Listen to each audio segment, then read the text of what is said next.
العالمين والصلاة والسلام على أشرف الأنبياء والمرسلين سيدنا محمد وعلى آله وصحبه أجمعين. رب يسر ولا تعسر، ربي تمم بخير. المبحث الرابع في وقت النية، المبحث الرابع في مبحث النية. الأصل أن وقتها أول العبادات ونحوها، وخرج عن ذلك الصوم فجوز تقديم النية على أول الوقت لعسر مراقبته، ثم سرى ذلك إلى أن وجب، فلو نوى مع الفجر لم يصح في الأصح. قال السيوطي رحمه الله تعالى: وعلى حده جواز تأخير نية صوم النفل على أوله، وبقي نظائر يجوز بها تقديم النية على أول العبادة، منها الزكاة، فالأصح فيها جواز التقديم للنية على الدفع للعسر قياسا على الصوم. وفي وجه لا يجوز بل يجب حالة الدفع إلى الأصناف،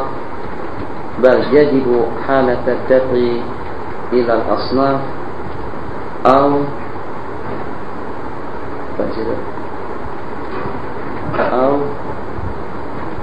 yang lama, kitab yang lama ada, cetakan lama ada,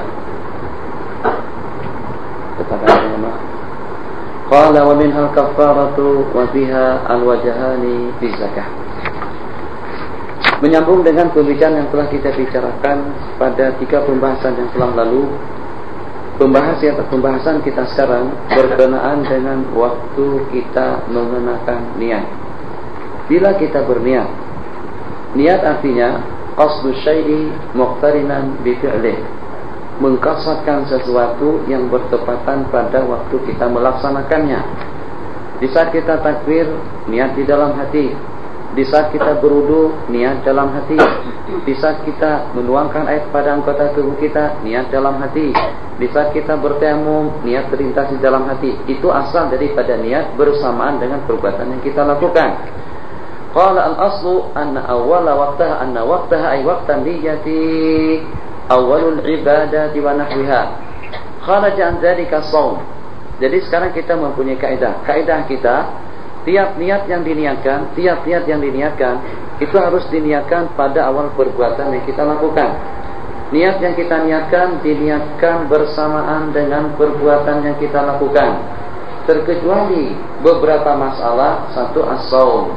Tidakkah dengan kita waktu kita melaksanakan puasa terhitung waktunya daripada terbitnya fajar sampai tenggelam matahari. Apakah kira-kira dengan kita persis pada waktu terbitnya fajar kita berniat? Tidak. Yang dengan kita berniat waktu malam. Ada yang berniat selepas tarawih, ada yang berniat selepas maghrib, ada yang berniat setelah sembahyang, ada yang berniat di tengah malam.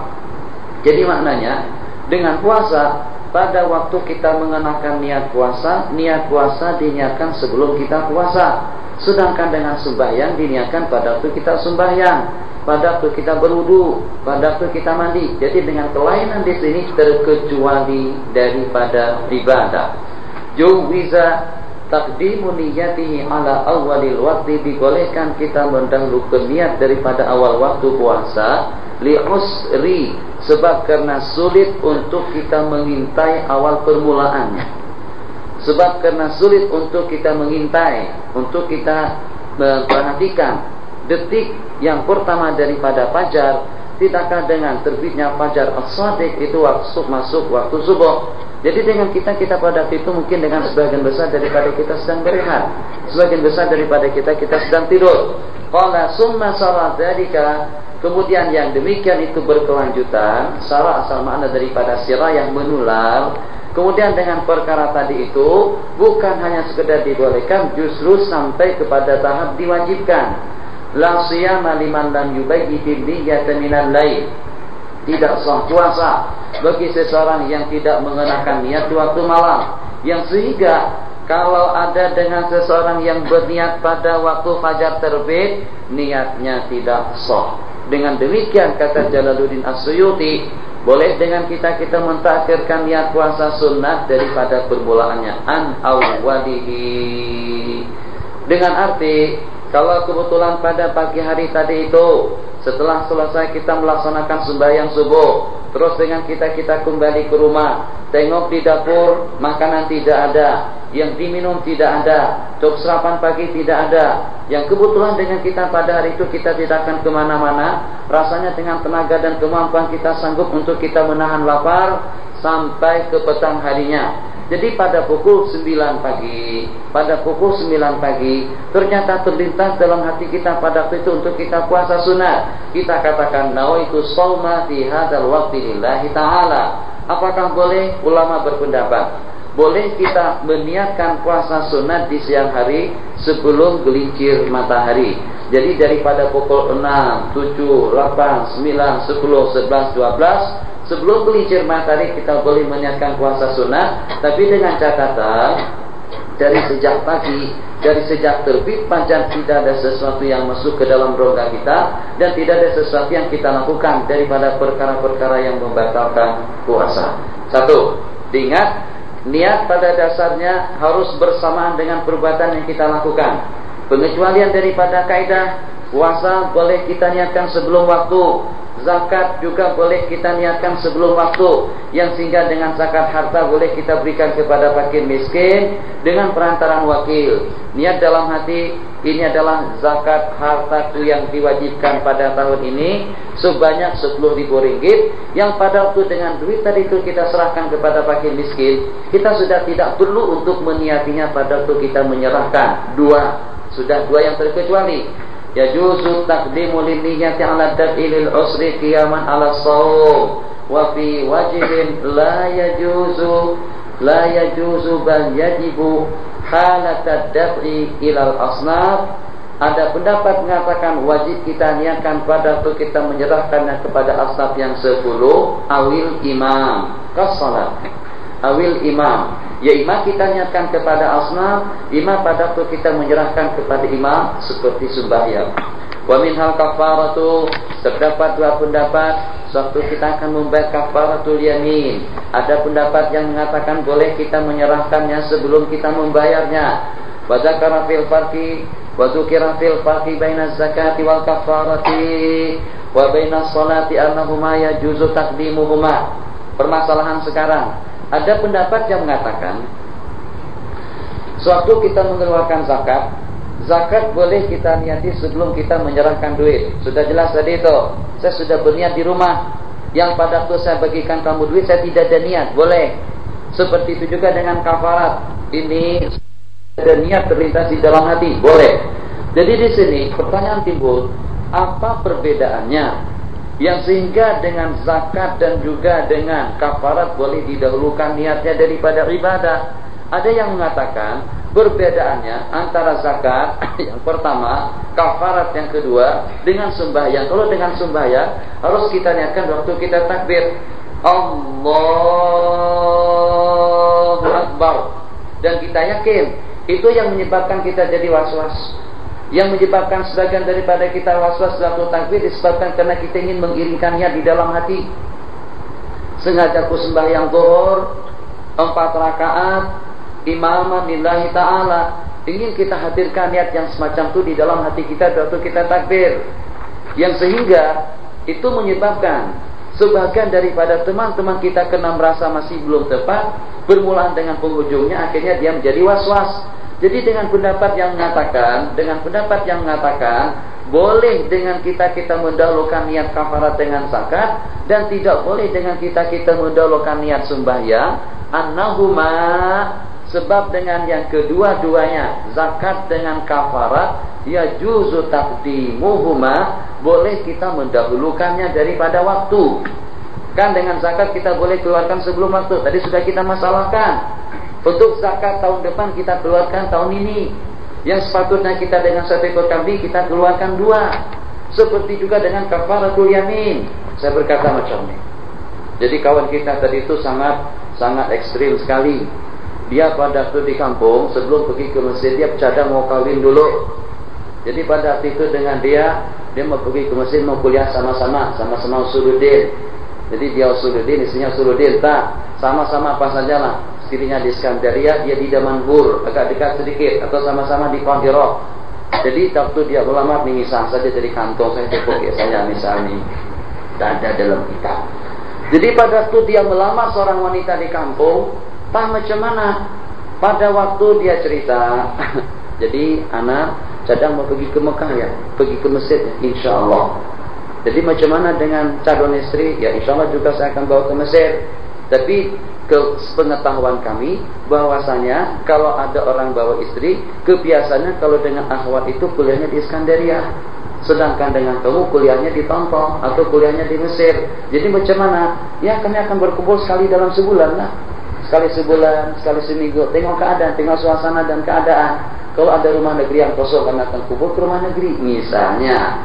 Jadi kata si calon mertua tadi itu, kalau macam itu akan menyusahkan anak saya.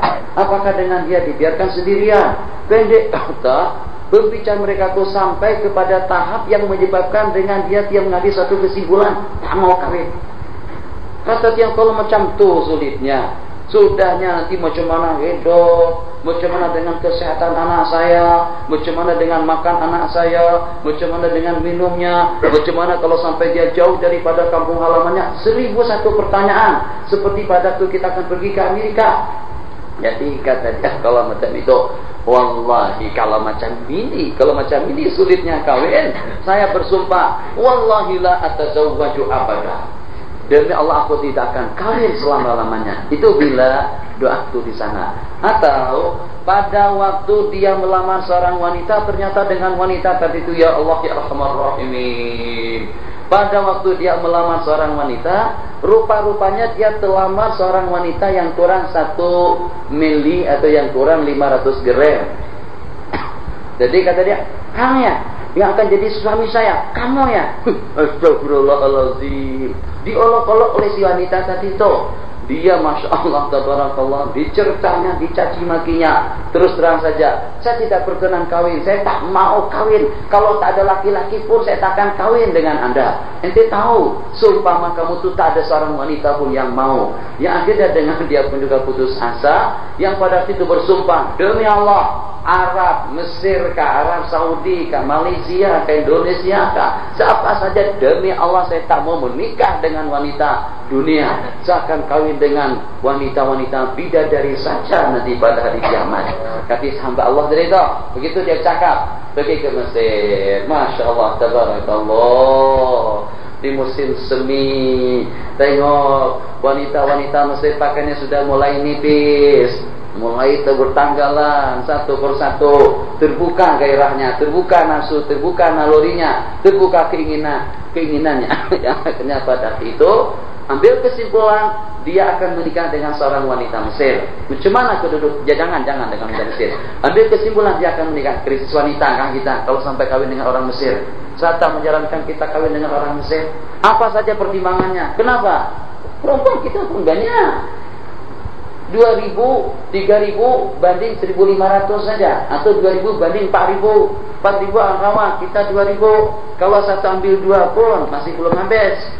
Cemana kawin dengan orang Arab? Tak ada. Kan wanita-wanita kita di sini. Kita bela perempuan ya. Ala kulli hal, permasalahan kita sekarang kecil saja. Sarahannya yang panjang Ustaz. Iya memang macam itulah keadaannya. Permasalahannya kecil sekali. Kalau kebetulan dengan si hamba Allah tadi itu bercadang mau kawin, sebelum dia kawin dia bayar kafarat dulu. Boleh, kita katakan boleh. Nah, di sini sebelum melanggar sumpah kafarat sudah dia bayar. Lain hanya kalau dengan sembahyang. Sembahyang tak boleh kita laksanakan sebelum waktunya. Kafarat kalau Anda sudah melanggar sumpah setelah dia kawin, kafarat harus dibayar, hukumnya wajib. Sementara kalau dengan hamba Allah tadi itu, sebelum dia kawin dia membayar kafarat sumpah terlebih dahulu. Ini maknanya membayar kafarat sebelum masuk waktunya. Jadi kata sebagian daripada ulama, dengan demikian terbukti perbedaan hukum antara sembahyang dengan puasa dan kafarat. Kenapa sembahyang tidak boleh didahulukan? Sebab dengan sembahyang tidak boleh dilaksanakan sebelum waktunya. La yajuzu taqdimuhuma ala wujuhihima.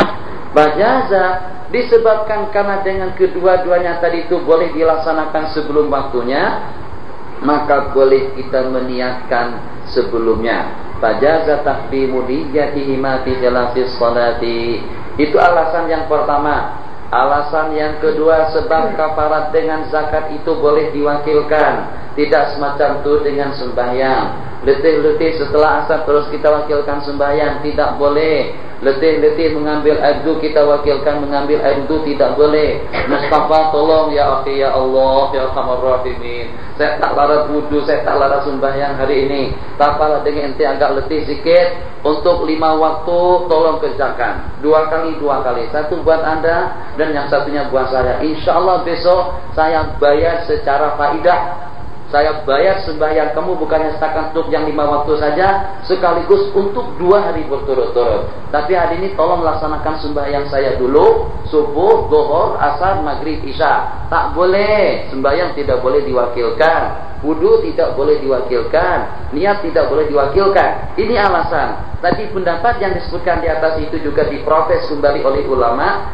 Kalau dikatakan sebab yang membolehkan kita mendahulukan niat zakat dan juga dengan niat kafarah, sebab dengan kedua-duanya boleh kita kerjakan sebelum waktu. Al-awwalu yuntaqadu bis-shaumi. Alasan yang pertama, mana al-awwalu? Al-awwalu yajuzu taqdimuhuma. Itu yang pertama. Puasa pun semacam itu juga. Yang dengan kita boleh meniatkan, yang dengan kita boleh meniatkannya sebelum puasa, tapi dengan puasa tak boleh kita kerjakan sebelum waktu. Jadi alasan tadi itu tidak tepat.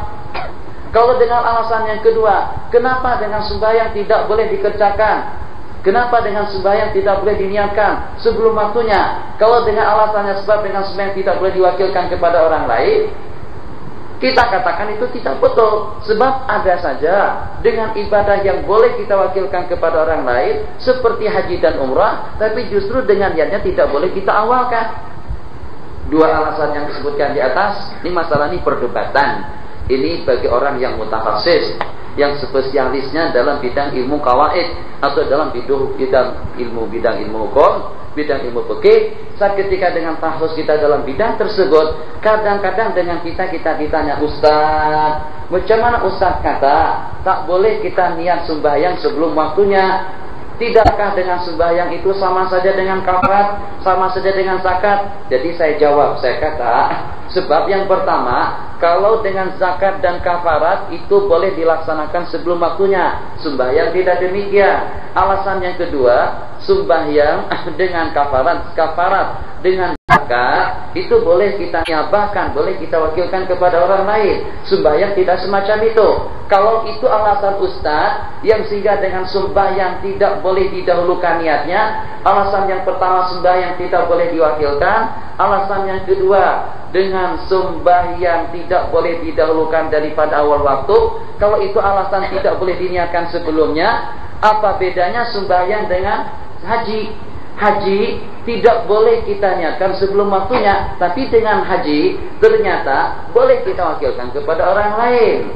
Begitu juga halnya dengan yang sebelumnya. Yang kedua, yuntaqadu bis-shaum, dengan puasa. Puasa tidak boleh dikerjakan sebelum waktunya, tapi dengan niatnya boleh kita kerjakan sebelumnya. Kesimpulannya, alasan yang 2 di atas itu tidak tepat. Selesai. Wa min nadha'iri dzalika, dan diantara daripada perbandingan yang disebutkan di atas, niyatul jama'ati fil asna'i, niat berjamaah di pertengahan sembahyang berjamaah. Ini mazhab Syafi'i.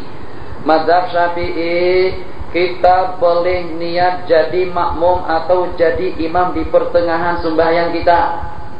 Sudah kita masalahkan tempoh hari, yang dengan kita ingin salam dengan imam, kita sembahyang sendirian, Allahu Akbar, Sami Allahu liman hamidah, Allahu Akbar, Allahu Akbar, setelah kita sembahyang 2 rakaat, secepat kilat pada rakaat yang ketiga baru kita berkait, baru kita bergantung dengan imam di rakaat yang ketiga. Sama dengan imam pada rakaat yang ketiga, kita membalap atau dengan kita dengan sembahyang yang cepat, laju, yang sehingga dengan kita dapat mengejar imam di rakaat yang ketiga. Jadi di sini seolah-olahnya dengan kita berniat sebelum kita mengikut. Kita sudah takbiratul ihram, sedangkan kita akan bergantung itu di pertengahannya. Qala niyatul jama'ati fil asna, ya imma di pertengahan sembahyang imam, atau wa fi awali sholatil ma'mum, ya imma di pertengahan sembahyang imam dan di permulaan sembahyang makmum. Dan yang demikian itu tidak kita bimbangkan lagi dia akan mendapatkan pahala berjamaah. Lakin apakah kira-kira dengan pahala jamaahnya itu kita mendapatkan pahala jamaah yang sempurna atau tidak? Kalau kita katakan bil awal ay fadilatul kamilah, fadilatul jama'atil kamilah, faqad adatin niyyatu bil in'ithaq wa bihi sarraha ba'du syurahil hadis. Ini rumit. Ini meja yang berwarna kuning. Safra'u faqi'ul launuha tasurrun nadhirin. Warna kuning.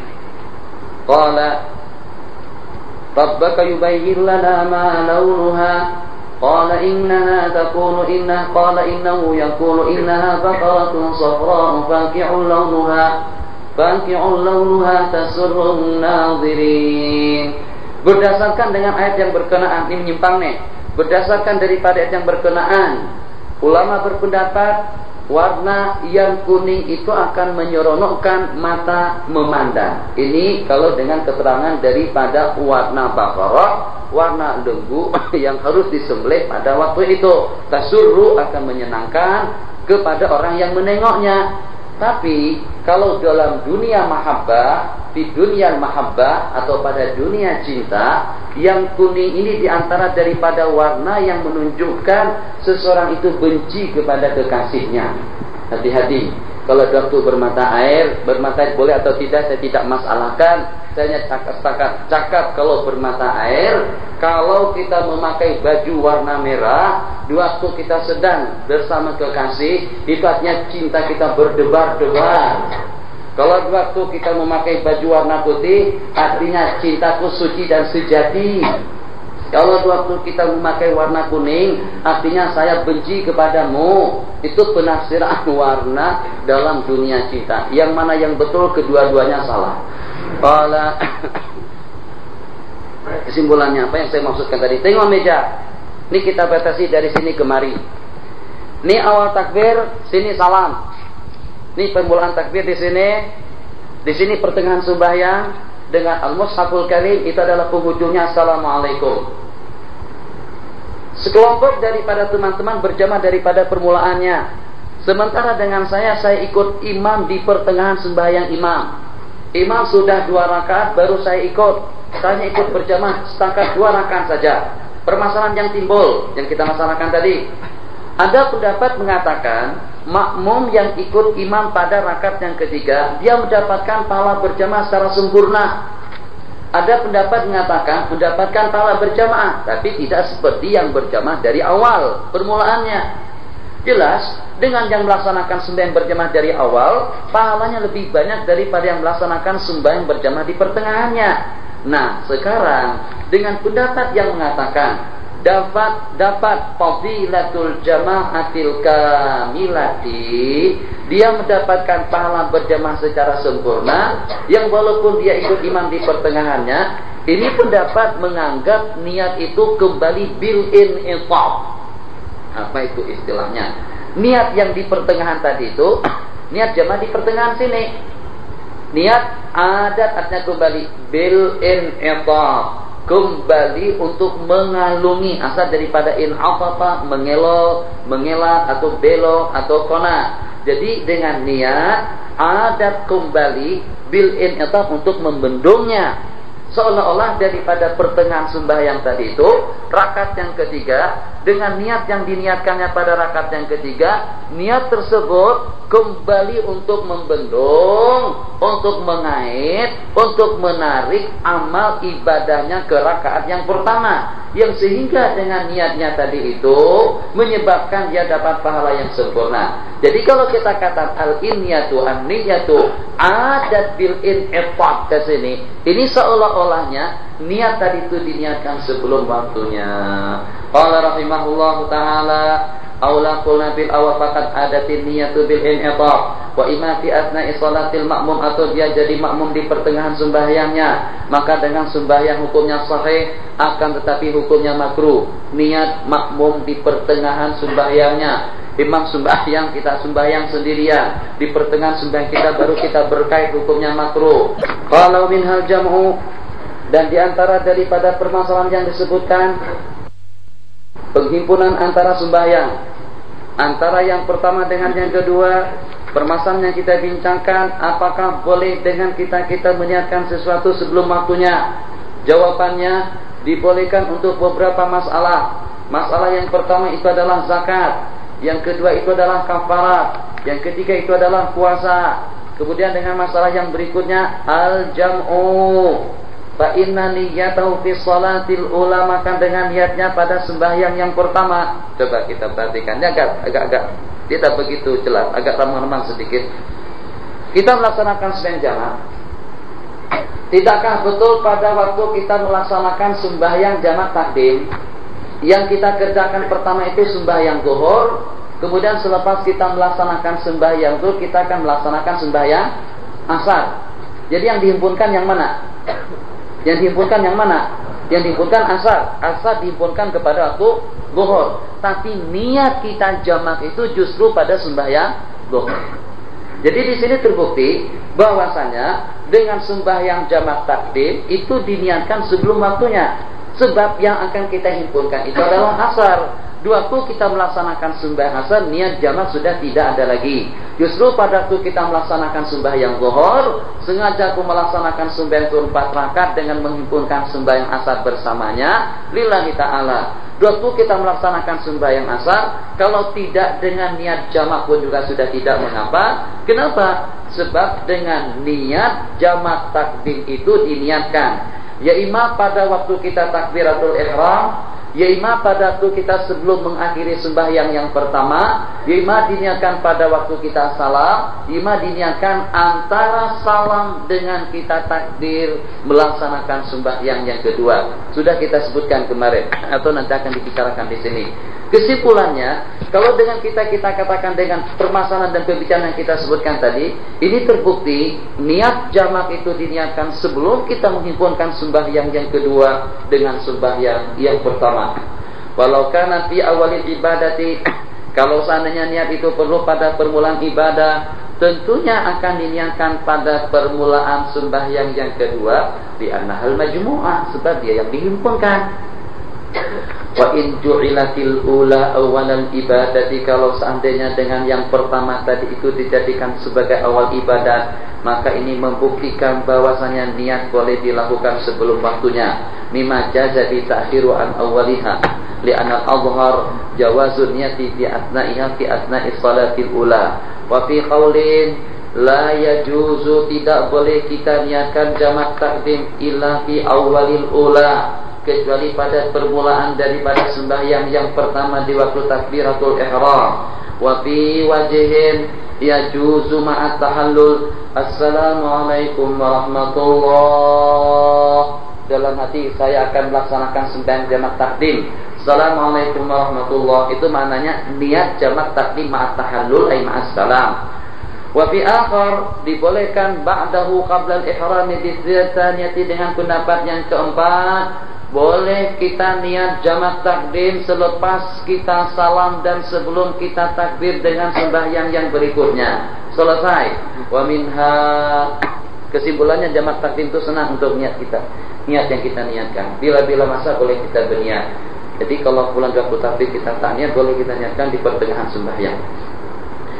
Niyatut tamattu ala wajhil qaili bi wa fil awjubil jam'i, fal asahu anna waqtaha, waktu kita niat tamattu selama kita tidak selesai daripada umrah, yang kedua di waktu kita berihram, yang ketiga di waktu kita bertahallul. Wa minha, dan di antara daripada masalah yang dibolehkan sebelum niatnya, yang dibolehkan niat sebelum perbuatannya, niatul udhiyati, niat kita berkorban. Ya juzu takdimuhan, dibolehkan kita mendahulukan niat berkorban ala zabihi.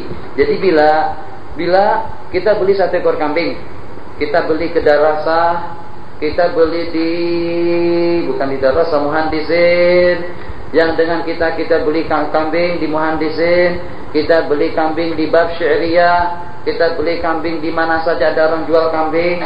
Jadi pada waktu kita beli kambing tadi itu kita tarik, atau dengan kambing tadi itu kita pegang tubuhnya, belakangnya kita katakan, ini kambing untuk korban saya tahun ini.